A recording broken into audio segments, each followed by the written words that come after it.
Alright guys, let's do some winter cold starts. It's negative, I don't know, 5 here. So we'll start the Cruze first. It's got remote start.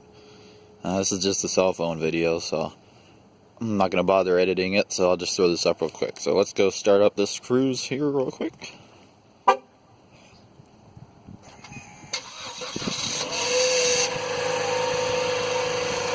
that started. Let's try out the F-150.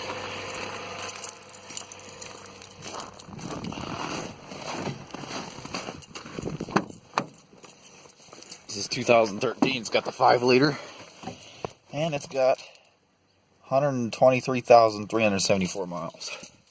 Good, reliable truck. Boom. Doesn't have a problem. Alright, thanks for watching.